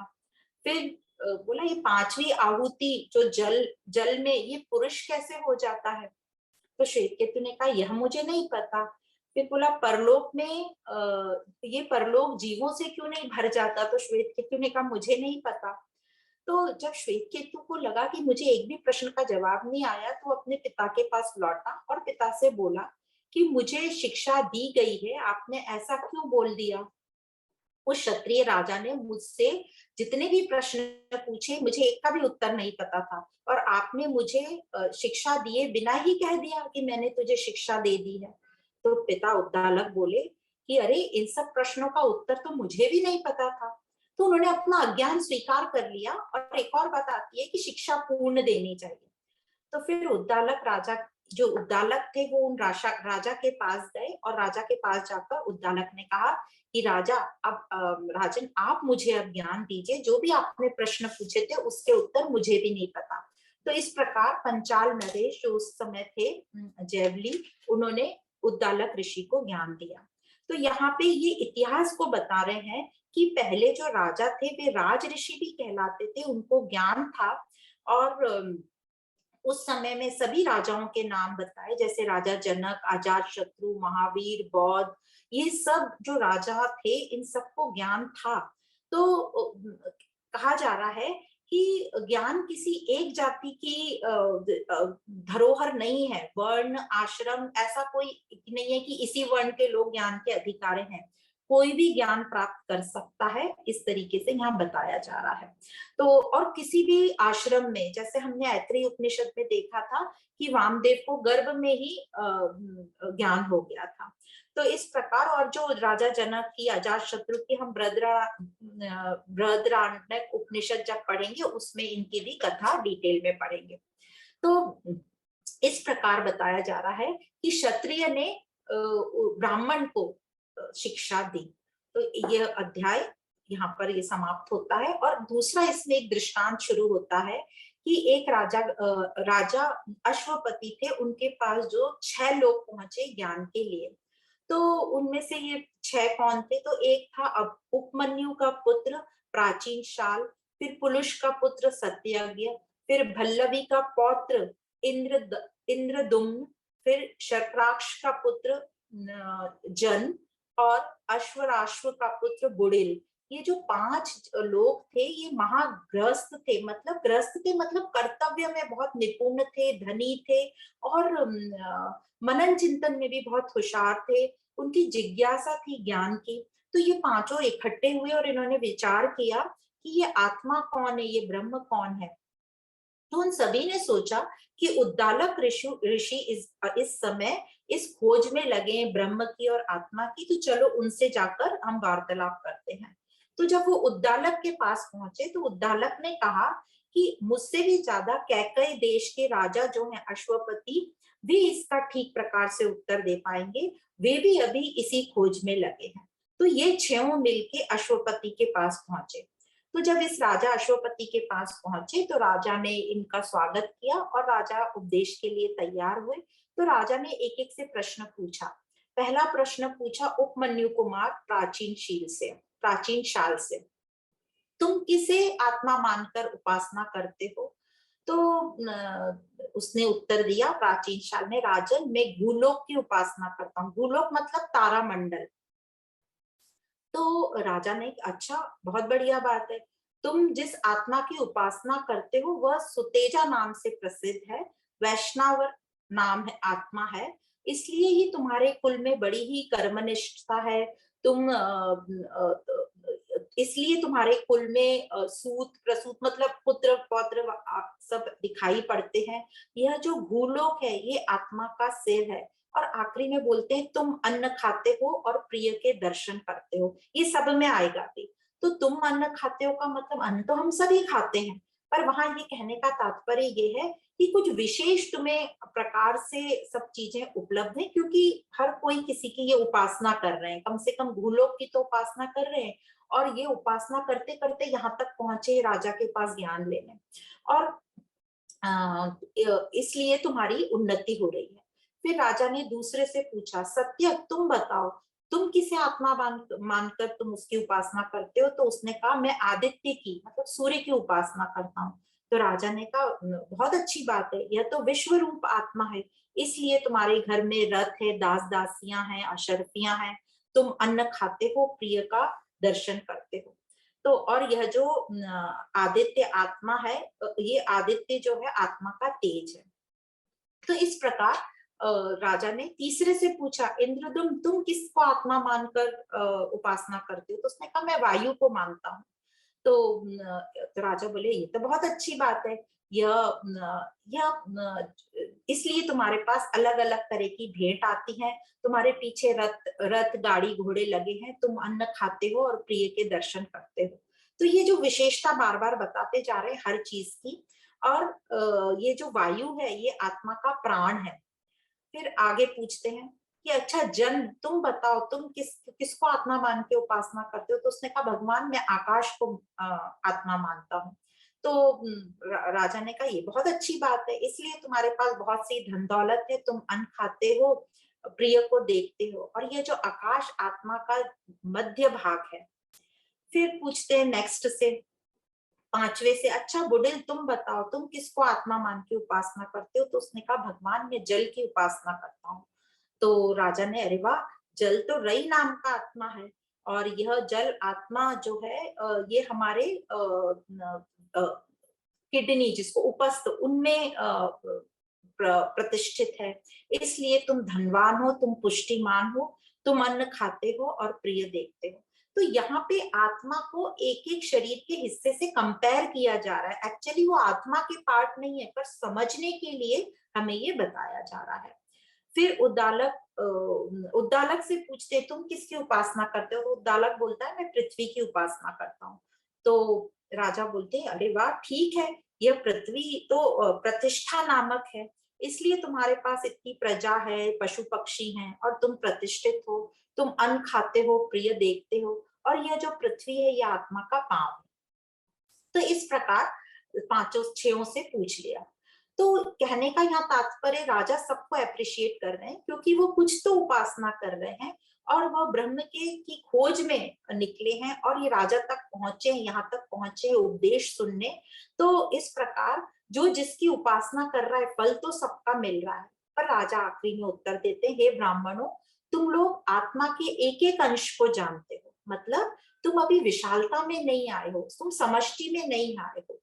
और इससे यह भी समझ आता है कि जो ब्रह्म की उपासना के लिए सबके अलग अलग रास्ते हैं, जरूरी नहीं है कि एक सिस्टमैटिक तरीका हो और वो वैसे ही ब्रह्म की उपासना करे। तो राजा कहते हैं कि आत्मा के पूर्ण रूप को तुम नहीं जानते हो, और आगे राजा कहते हैं देखो इस आत्मा का, और फिर आत्मा को डिस्क्राइब करते हैं। अब फिर से हमें समझना है कि ये जो आगे बोलने जा रहे हैं ये साक्षात शब्दों का मीनिंग नहीं पकड़ना है, ये विशालता दर्शा रहे हैं उस आत्मा की। तो कहते हैं ये जो आत्मा का भूलोक जो है, तारामंडल मस्तक है, सूर्य उसकी आंखें हैं, वायु प्राण है, आकाश जो है धड़ है, जल उपस्थ है, पृथ्वी पांव है, और कुश घास ये रोम है, और जो हमारे घरों में जो अग्नि प्रज्वलित होती है वो हृदय है, और फिर जो अन्न वांछन होता है वो मन है, जो अन्न हम खाते हैं। तो इस प्रकार सब डिस्क्राइब किए पूरी आत्मा के पार्ट्स। तो जो इस प्रकार परमात्मा का हमें विराट रूप विस्तार से दिखाया, और वैष्णव मतलब यही सब कुछ, यही विशाल रूप है, सबको चलाने वाला यही है। कहने का तात्पर्य ये है कि आत्मा जो सब में है, सब में विस्तार हमको समझना है। तो मैं अलग नहीं हूं, यही आत्मा सब में है।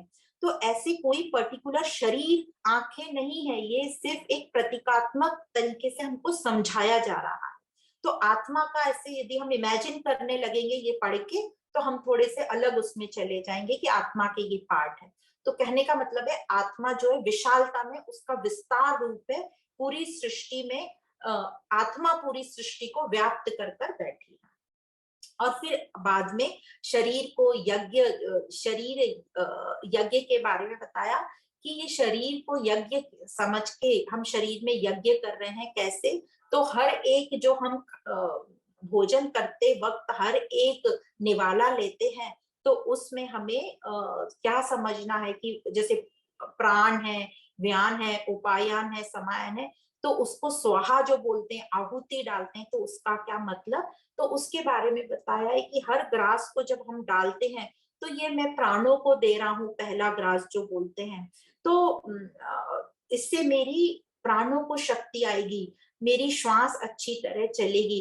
प्राण से क्या क्या तृप्त होंगे? प्राण होंगे तो नेत्र और ये सब इंद्रियां तृप्त होंगी, इंद्रियां तृप्त होंगी, नेत्र तृप्त होंगे तो सूर्य भी तृप्त होगा, सूर्य तृप्त होगा तो पूरी सृष्टि तृप्त होगी। इस प्रकार से इन्होंने पूरा साइकिल बताया है कि कैसे भोजन करते वक्त जो हम स्वाहा स्वा। अब कहने का मतलब हर ग्रास में तो हम स्वाहा नहीं बोलेंगे, पर हमारे अंदर ये भाव होगा कि ये जो मैं अन्न खा रही हूँ ये मेरे प्राणों को स्वस्थ रखेगा।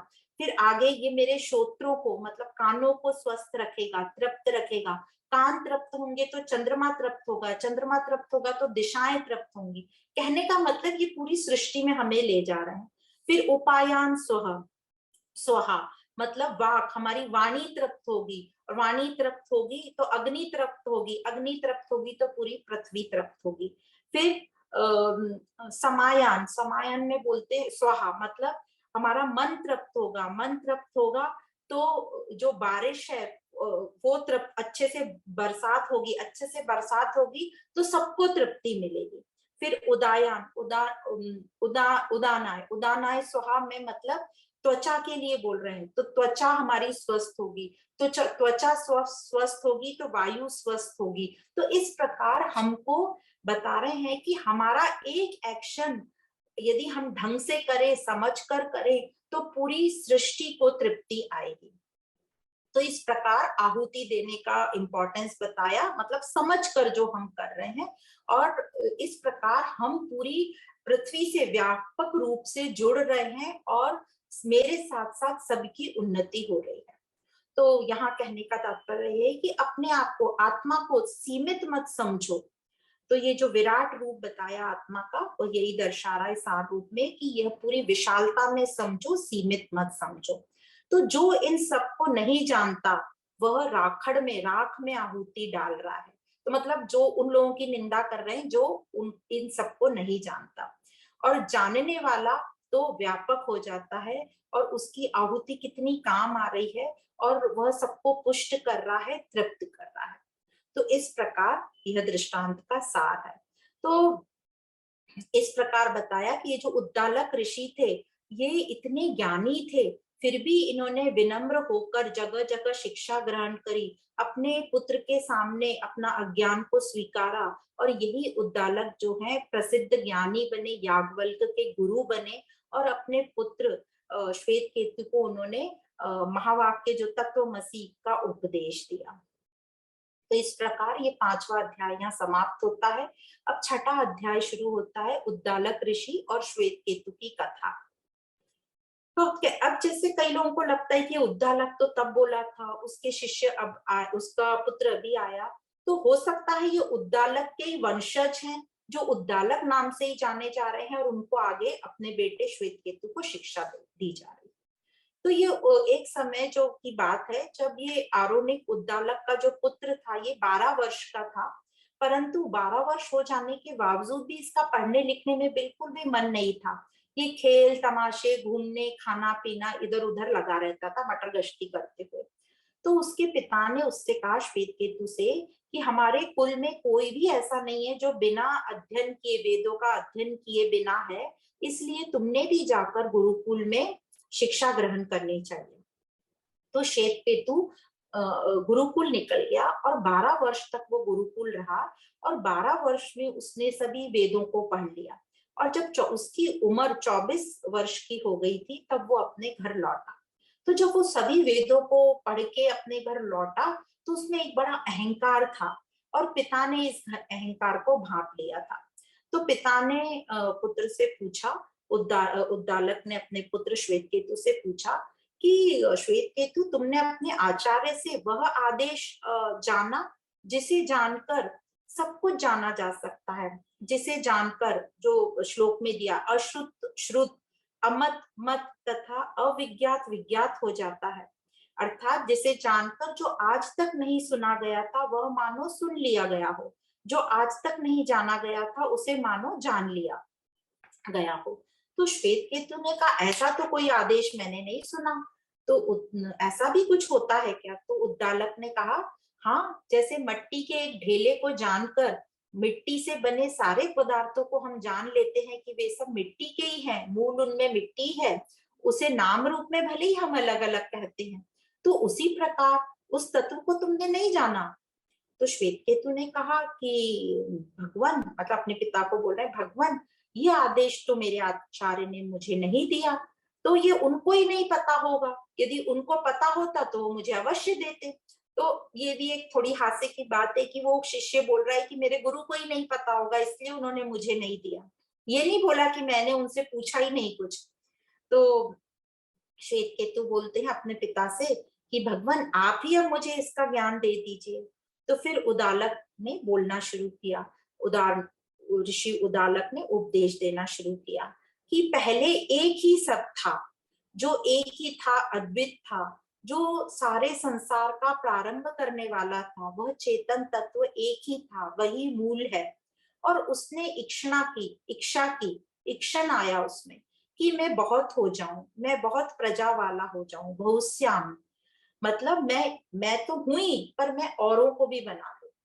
तो जिस प्रकार एक कलाकार या एक मूर्तिकार अपनी जब मूर्ति बनाता है तो उसके भाव उसमें व्यक्त होते हैं, तो उसकी अभिव्यक्ति सामने आती है। तो उसी प्रकार इस परमात्मा ने व्यक्त किया अपने आप को। वैसे तो वो अपने आप में व्यक्त है ही, पर वो हमें व्यक्त दिखाई नहीं देता। तो इस परमात्मा ने इच्छा करी कि ये मैं बहुत हो जाऊं।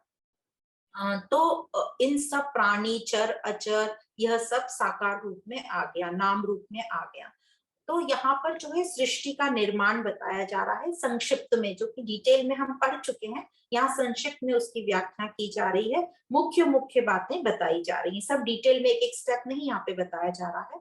तो उस उद्दालक ने कहा, सबसे पहले उसने, मतलब उस परमात्मा ने तेज तेज अग्नि को उत्पन्न किया, फिर तेज ने इच्छा करी। तो यहाँ फिर समझना है, अब तेज क्या इच्छा करेगा? तो एक्चुअली कर वो सब परमात्मा रहा है, ये बोलने का तरीका है कि तेज ने इच्छा करी।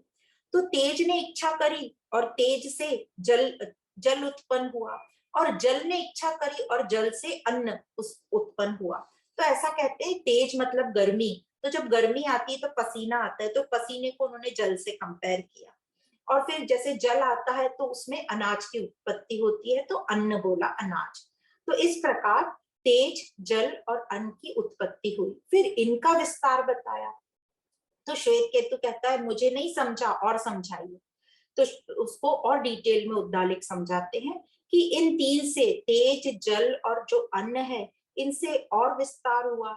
इन तीन से तीन बीज बताए गए, अंडज, जरायुज और उद्विज। अंडज मतलब ये जो हमारी पूरी सृष्टि का निर्माण है, अंडे से उत्पन्न वाले जो होने वाले उनको बताया। जरायुज मतलब जो पशु, जो 4 पैर वाले, और मनुष्य जो 2 पैर वाले हैं, मैमल्स जिनको हम क्या पैर वाले जो बोलते हैं। उद्विज मतलब पेड़ पौधे, वृक्ष, ये सब। तो इससे पूरी सृष्टि का की उत्पत्ति हुई। और जैसे आता है ना अंडज, तो अंडा पहले आया कि जीव हम बोलते, तो अंडज हम बोल रहे हैं, मतलब अंडे से जो उत्पन्न होने वाला है, क्योंकि जो अंडे से उत्पन्न होगा फिर वो अंडा उत्पन्न करेगा, फिर उससे सर्प आदि जो भी ये आएंगे एनिमल्स। तो ये सब शुरुआत की बात बता रहे हैं कि कैसे उत्पत्ति हुई। और वह एक ही सत्ता परमात्मा, तो परमात्मा देवता, यह जो परमात्मा देवता है एक, उसने इन तीन में, इन तीन देवों में, जल में, तेज में और अग्नि में जीवात्मा के साथ प्रवेश किया। तो श्लोक में ऐसा कहा गया है, मैं जीवात्मा के साथ इन तीन में प्रवेश करता हूँ और नाम रूपों का विभाजन कर देता हूँ। तो श्वेत केतु कहता है और समझाइए, मुझे अभी नहीं समझा। तो जो हम नाम रूप की बात करते हैं, इसीलिए उपासना साधना में बोलते हैं कि नाम रूप से परे जाओ, क्योंकि परमात्मा उससे भी मूल में है।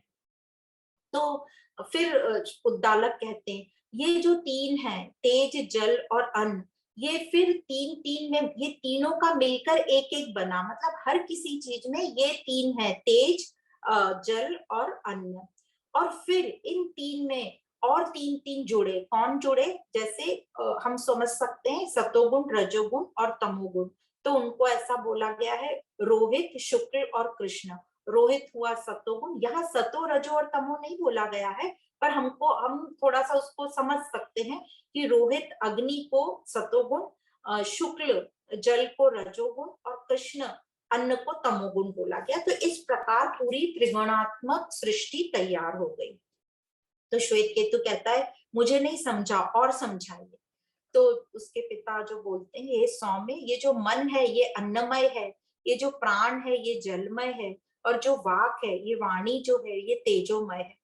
तो फिर उद्दालिक को और डिटेल में समझाते हैं और बोलते हैं कि ये जो खाया हुआ अन्न है, इसका जो सूक्ष्मतम भाग है, सूक्ष्मतम अंश है हमारे अन्न का, उससे मन में शक्ति का संचार होता है और वह 16 भाग में विभाजित हो जाती है।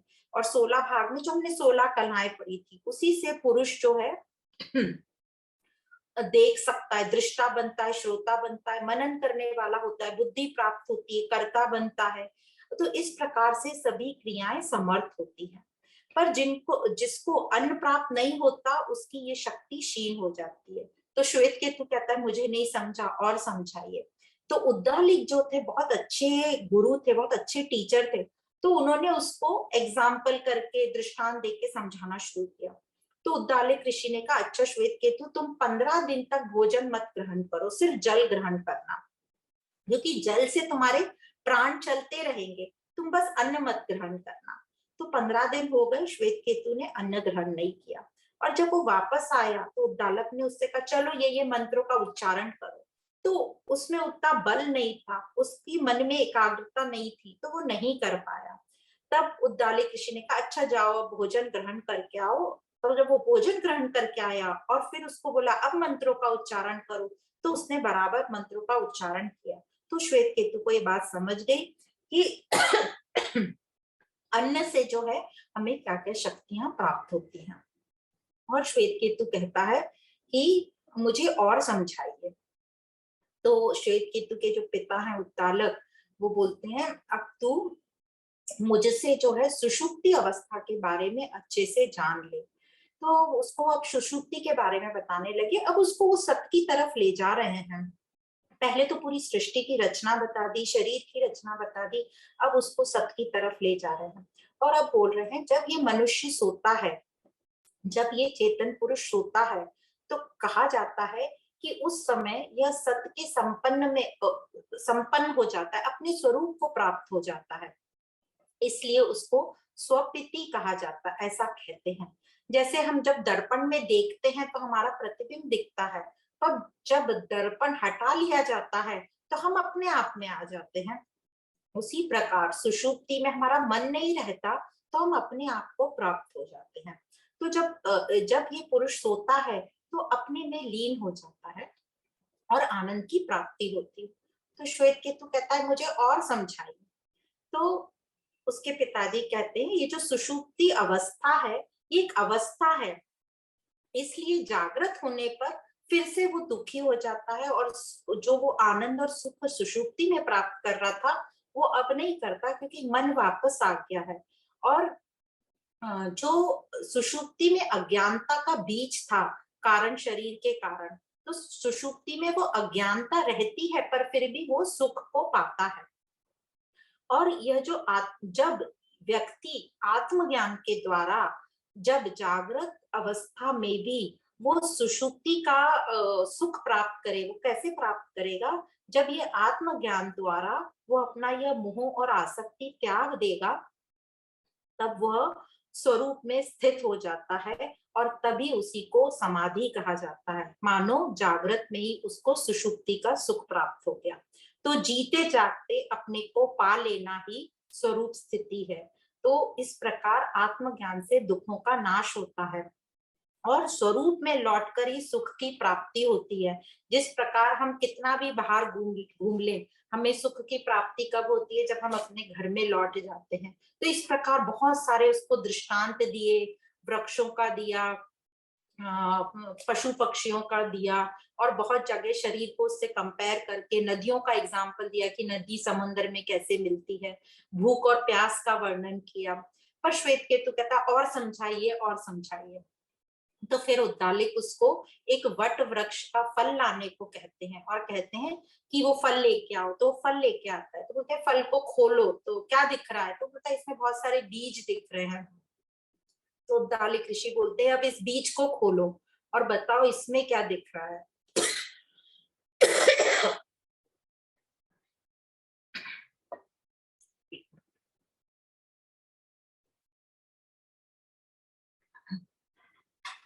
तो जब श्वेत केतु वो बीज खोलता है तो बीज में उसको कुछ दिखाई नहीं देता। तो बोलता है कि उद्दालक से बोलता है भगवान मुझे तो कुछ नहीं दिखाई दे रहा।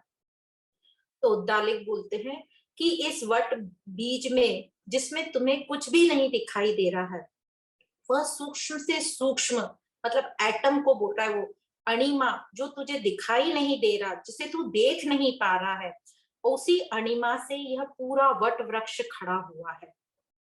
तो ये जो तुझे दिखाई नहीं दे रहा है यही सब है, यही सत्य है और यही आत्मा है। हे सौम्य, उसको कह रहे हैं श्वेत केतु को, तू श्रद्धा रख, तू श्रद्धा कर, क्योंकि श्रद्धा के होने पर वो विषय का मन में समाधान हो सकता है। और कहते हैं हे श्वेत केतु, वही तो तू है, तत्वमसि, तू वही है। तो श्वेत केतु कहता है और समझाइए, क्योंकि उसे लगता है कि जो है पर दिखाई नहीं दे रहा, ऐसे कैसे मैं मान लूं। तो उद्दालिक उसको फिर एक एक्सपेरिमेंट करके बताते हैं। कहते हैं श्वेत केतु एक नमक की डली लो और उसको एक पानी के घड़े में डाल दो, कल सुबह आना मेरे पास। तो श्वेत केतु ऐसे ही करता है, एक नमक की डली को पानी में डाल देता है एक घड़े में, और दूसरे दिन पिता के पास पहुंचता है। तो उद्दालिक उससे बोलते हैं कि अच्छा पहले वो नमक की डली लेके आओ। तो वो अपने घड़े में पूरे नमक की डली देखता है, उसको नमक की डली नहीं मिलती। तो उद्दालिक से कहते हैं नमक की डली नहीं मिल रही मुझे। तो उद्दालिक कहते हैं कि वो नमक की डली इस पूरे पानी में जो है घुल गई, व्याप्त हो गई, तो ये नेत्रों से नहीं दिखेगी। यदि जानना है तो उस पानी को आचमन करो, उस पानी को टेस्ट करके देखो। तो उससे बोलता है ऊपर ऊपर का पानी टेस्ट करो। तो श्वेत केतु ऊपर से पानी लेता है, टेस्ट करता है, बोलता है नमकीन है, मतलब वो नमक की डली इस पानी में घुल गई। फिर बोलता है कि बीच का पानी लेके देखो। तो मतलब समझने की बात है, तो वो बीच में हाथ डाल के पानी का आचमन करता है, नमकीन लगता है। फिर बोलता है नीचे से देखो, तो नीचे का पानी लेता है। तो इस प्रकार यह बताया कि ये जिस प्रकार नमक की डली पूरे पानी में व्याप्त है, उसी प्रकार जो है सत्य भी सब में विद्यमान है। तू इसे इन नेत्रों से तो नहीं देख पाता, पर उसके लिए तू एक स्पेसिफिक उपाय करेगा तो वो उपलब्ध हो जाएगा। तो श्वेत केतु कहता और समझाइए। तो कई दृष्टांत दिए उद्दालक ने उसको बतलाने के लिए। जिस प्रकार आंखों पर पट्टी बांधकर किसी को छोड़ दो तो वो गुम जाता है, फिर कोई आके उसकी आंखी को पट्टी खोलकर सही दिशा बता देता है तो वो सही मार्ग पर पहुंच जाता है। इस प्रकार बहुत सारे एग्जाम्पल दिए और फिर कहा कि यह जो आत्मा है यही सत्य है, वही तू है, तत्वमसि श्वेत केतु, तत्वमसि। तो श्वेत केतु कहता और समझाइए। तो उद्दालक कहते हैं जब मनुष्य की मृत्यु हो जाती है तब शरीर की मृत्यु होती है। आत्मा की मृत्यु कभी नहीं होती। आत्मा को कुछ नहीं होता, क्योंकि ये जो आत्मा है ये अजन्मा है, ये नित्य है, ये शुद्ध है, शाश्वत है, और वही तू है। और जो इस सबको जान लेता है वही सबको जान लेता है। तो शुरुआत कहाँ से हुई थी? उसने क्वेश्चन पूछा था कि जो जिसको जानने से सब कुछ जाना जा सकता है। तो जो इस प्रकार सत्य में स्थित हो जाता है वह संसार के ताप से जलता नहीं है, वह संसार के ताप से विचलित नहीं होता, वह सभी दुखों से छूट जाता है। और वही आत्मा तू है। तत्वमसि श्वेत केतु, तत्वमसि। तब श्वेत केतु को जान लिया, और फिर आता है ऐसे श्लोक में, उसने जान लिया, उसने जान लिया। तो ये छठे अध्याय के 14, 15, 16 खंड में आता है तत्वमसि। ये महावाक्य है, बहुत ही प्रसिद्ध महावाक्य है।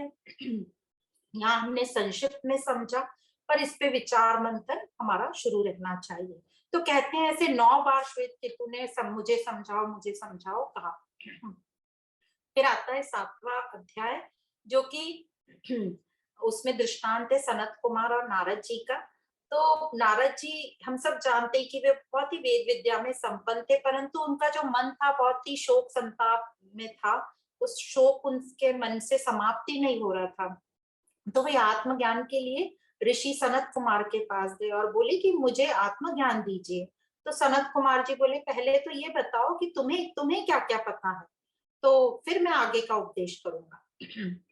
तो नारद जी कहते हैं कि मैंने तो सारे वेद पढ़ लिए, ऋग्वेद, यजुर्वेद, सामवेद, अथर्ववेद, और इतिहास, पुराण सब कुछ पढ़ लिया, व्याकरण भी पढ़ लिया, तर्कशास्त्र, पाकशास्त्र, नीति शास्त्र, धर्म शास्त्र, ललित कला, मुझे सब कुछ मैंने पढ़ लिया, सबको मैंने पढ़ डाला।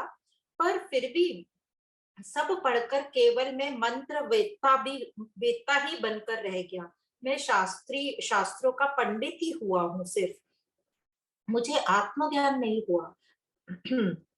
और मैंने सुना है जो आत्मा को जान लेता है वह अपने स्वरूप को जान लेता है और उसको शोक और संताप नहीं होता। पर मैं तो शोक में डूबा हुआ हूँ, आप कृपा मेरा ये शोक दूर करिए। तो नारद जी सनत कुमार जी कहते हैं कि तुमने जो आज तक पढ़ा है वो सिर्फ नाम मात्र है, तुमने केवल ये रट लिया है, तुमने सिर्फ शब्दों को याद कर लिया है। तो ये अध्ययन ठीक है, शास्त्रों का अध्ययन ठीक है, पहले नाम का ही ज्ञान होता है, पर फिर वो शब्दों को जानना भी चाहिए और शब्दों को ब्रह्म मानकर उनकी उपासना करनी चाहिए, अध्ययन होता है। यह सब पहली सीढ़ी है। तो नारद जी पूछते हैं, तो क्या शास्त्र ज्ञान से भी आगे कुछ है, शास्त्र ज्ञान से भी श्रेष्ठ और कुछ है, तो वह मुझे बताइए। तो सनत कुमार जी कहते हैं, हाँ, शास्त्रों से श्रेष्ठ तो वाणी है, वाणी नाम से भी श्रेष्ठ है, और वाणी से श्रेष्ठ है मन, और मन से श्रेष्ठ है संकल्प, संकल्प से श्रेष्ठ है चित्त, और चित्त से ध्यान, ध्यान से विज्ञान, विज्ञान से बल, बल से अन्न, अन्न से जल, और जल से तेज, तेज से आकाश, और आकाश से भी प्राण श्रेष्ठ है। तो वो तो प्राण तक आ गए उसको लेके। और फिर प्राण के बाद कहते हैं कि तू सत्य की जिज्ञासा कर, सत्य के लिए बोध चाहिए, तो तू बोध की जिज्ञासा कर, और बोध के लिए मनन करना आना चाहिए, और मनन के लिए श्रद्धा और निष्ठा होनी चाहिए। और निष्ठा तो तभी होती है जब कर्म करने की जिज्ञासा होती है और उससे सुख मिलता है। तो तू सुख की जिज्ञासा कर। तो और तो नारद जी कहते हैं, हाँ मैं सुख की जिज्ञासा करता हूँ। तो सनत कुमार जी बोलते हैं, सुख तो भूमा में ही है, ये जो भूमा है यही महान है, और वही सुख है। वही विशाल है। और ये जो अल्पता में सुख नहीं है, अल्पता मतलब न्यूनता, मैं मेरा मतलब जो हम व्यष्टि बोलते हैं, तो उसमें सुख नहीं है, समष्टि में विशालता में सुख है। और ये जो भूमा है ये अमृत है। तो नारद जी पूछते हैं कि भूमा कहाँ प्रतिष्ठित है, संसार में कहाँ प्रतिष्ठित है। तो सनत कुमार जी कहते हैं, देखो संसार में पशु पक्षी, जमीन जायदाद, पति पत्नी, बच्चे, ये सब तो एक दूसरे में प्रतिष्ठित है, मतलब एक दूसरे के आधार पर, एक दूसरे के सहारे से चल रहे हैं। पर जो भूमा है वो किसी पर भी आश्रित नहीं है, वो निराधार है। और यह जो भूमा है शरद कुमार जी कहते हैं कि वह नीचे है, ऊपर है, वही आगे है, वही पीछे, तथा सब कुछ वही है, सब और वही है। और फिर प्रथम वचन में कहते हैं, मैं ही आग ऊपर हूँ, मैं ही नीचे हूँ, मैं ही सब हूँ और हूँ। आत्मा ही ऊपर है, नीचे है, सब और है। और इस प्रकार इस भूमा का आदेश देते हैं। और फिर कहते हैं, इस प्रकार जो देखने में, मनन करने में, जानने वाले में यह आत्मा को देखता है, वही आत्मा वही आनंद को प्राप्त होता है। और उसी को कहते हैं स्वराट स्वतंत्र, मतलब अपने आप का बादशाह।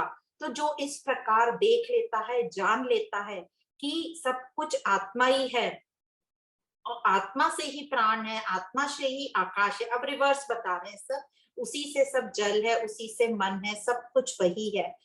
तो वह ज्ञानी न मृत्यु से डरता है, न उसे दुख होता है, उसकी सारी वासनाएं समाप्त होती हैं। तो इस प्रकार सनत कुमार जी सनत महर्षि नारद जी को ज्ञान देते हैं और एक लंबी यात्रा करा दी उन्होंने, पूरी फिर से सृष्टि की रचना से अंत सत तक बता के भूमा तक पहुंचा दिया। और भूमा तक पहुंचना मतलब भूमा वो आत्मा को ही कह रहे हैं, यही ज्ञान की पराकाष्ठा है। और भूमा मनुष्य का अपना सार अस्तित्व भी है। तो इस प्रकार से यह बात बताई गई। और फिर बताते हैं 8वां अध्याय, जो यहाँ का अंतिम अध्याय है इस उपनिषद का। इसमें बताते हैं कि जो आत्मा है यही सेतु है, मतलब ब्रिज है, यही पुल है जो सारे लोगों को मिलाता है। मतलब यदि आत्मा नहीं होगी तो मनुष्य नहीं होगा, मनुष्य ही तो पूरे सारे भूमंडल जो है उसको एक करता है, सब मनुष्य के दिमाग की उपज है। यदि मनुष्य नहीं हो तो ये सारा भूमंडल बिखरा पड़ा रहेगा। तो मनुष्य ही सबको जोड़े रखता है, मनुष्य में जो बुद्धि है तो इस बुद्धि का हमने यूज करना चाहिए। और फिर ब्रह्मचर्य की श्रेष्ठता बतलाते हैं, मतलब सभी इंद्रियों पर नियंत्रण हो, और तभी हम आत्मस्थिति को हम प्राप्त कर सकते हैं। तो फिर से एक दृष्टांत आता है, शॉर्ट में बताते हैं संक्षेप में, कि प्रजापति के पास जो इंद्र है, देवता है, जो देवताओं का प्रतिनिधि है इंद्र, और जो असुरों का प्रतिनिधि है वो है विरोचन।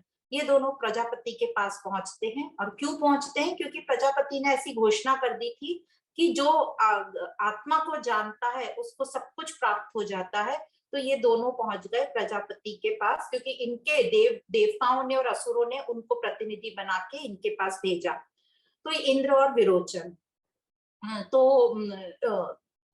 दोनों को, इंद्र को और विरोचन को प्रजापति जी ज्ञान देते हैं और कहते हैं जल में अपना प्रतिबिंब देखो। तो वो दोनों जल में प्रतिबिंब देखते हैं। तो उन दोनों से पूछते तुम्हें क्या दिखाई दे रहा है?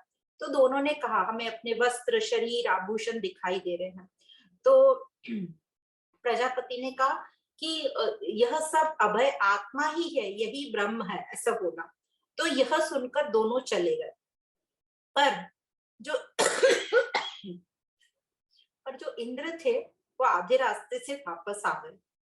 उनको लगा कि ये प्रतिबिंब जो है ये आत्मा नहीं, ये ब्रह्म नहीं हो सकता।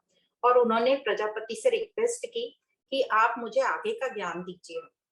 तो प्रजापति ने उनको कहा कि तुम 32 वर्ष तक उपासना करो, ब्रह्मचर्य का पालन करो, फिर मैं तुम्हें ज्ञान दूंगा। तो इंद्र ने 32 वर्ष का ब्रह्मचर्य का पालन किया और फिर इंद्र के पास, प्रजापति के पास लौटा। तो प्रजापति कहते हैं यह जो स्वप्न में तुम्हें सब कुछ दिखाई देता है वही ब्रह्म है। तो इंद्र को फिर से लगा कि नहीं नहीं नहीं, सपने में तो पुरुष भयभीत होता है, तो यह आत्मा नहीं हो सकता। फिर प्रजापति ने उनको फिर से ब्रह्मचर्य का पालन कहा और फिर कहा ये जो सुषुप्ति में आनंद होता है यही ब्रह्म है। तो इंद्र को लगा नहीं नहीं, ये भी नहीं हो सकता, क्योंकि जागते से ही तो हमें फिर से आनंद, ये आनंद खत्म हो जाता है।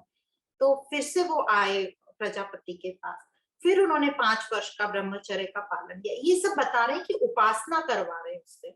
और फिर बताया कि ये जो शरीर है ये नाशवान है, पर इसको जो चलाने वाला आत्मा है वही नित्य है। और शरीर जो है, यह जो आत्मा शरीर को कुछ समय के लिए अपना निवास स्थान बना लेती है, पर आत्मा उससे असंग रहती है। जब तक शरीर है तब तक प्रिय अप्रिय घटना चलती रहेगी, यह तो चलती ही रहेगी। ऐसा नहीं हो सकता कि शरीर है और ये घटनाएं नहीं हो। पर जब जीवात्मा आत्मज्ञान से अनासक्त हो जाता है तब दुख सुख सारे दूर होते हैं। जैसा घोड़ा अपने रोए झाड़कर खड़ा हो जाता है, जैसे चंद्रमा राहु के मुख से बाहर निकल जाता है, उसी प्रकार वैसे ही ये शरीर के अभिमानी रूप को जब जीवात्मा त्याग कर देता है तो वो कृतज्ञ हो जाता है, वो जीवन मुक्त हो जाता है। और इस प्रकार ब्रह्मचर्य की श्रेष्ठता बताई, मतलब अपनी पांचों इंद्रियों पे कंट्रोल, नियंत्रण। तो इस प्रकार ये 8वां अध्याय यहाँ समाप्त होता है। इस उपनिषद में बहुत सारे दृष्टांत हैं, अलग अलग जगह से दृष्टांत लिए गए हैं। यहाँ पे हमने संक्षिप्त में इस उपनिषद का परिचय दिया है। और आज हमने इस छांदोग्य उपनिषद में जो सामवेद का हिस्सा है इससे पढ़ा कि ओमकार उपासना, उद्गित उपासना जिसको कहिए, और फिर हमने वाणी और प्राण के बारे में पढ़ा। वाणी ऋक है, प्राण साम है, साम की उपासना पढ़ी। और ओमकार जो है सबसे प्रियतम प्रतीक है ब्रह्म का, जिसको प्रणव नाम से भी जाना जाता है, सामवेदी इसको उद्गित नाम से जानते हैं। और आगे हमने पढ़ा कि किसी भी वस्तु की हमने निंदा नहीं करनी चाहिए। और ज्ञान का महत्व बताया कि राजा लोगों को भी ज्ञान का कितना महत्व रहता है। और आगे हमने पढ़ा कि कर्म से वर्ण को जानो, जन्म से नहीं। इस प्रकार जैसे वो शूद्र उसको सत्यकाम को उन्होंने ब्राह्मण कहा। फिर फिर उदालक और श्वेत केतु की कथा आती है जिसमें कहा आत्मा ही ब्रह्म है, तत्वमसि वह तुम हो श्वेत केतु, यह बताया गया। और फिर सनत कुमार और नारद की कथा आती है जिसमें सबका ज्ञान देते हैं सनत कुमार जी नारद को, और बताया कि सिर्फ रट लेने से, नाम लेने से नहीं, उन शब्दों में हमें अध्ययन करना है उसका, तभी हम उस पर उपासना करनी है, तभी हम उस तक पहुंच सकते हैं। फिर इंद्र का ब्रह्मचर्य की उपासना बताई और उसको सत का साक्षात्कार हुआ, प्रजापति ने उसको उसको सत का साक्षात्कार कराया।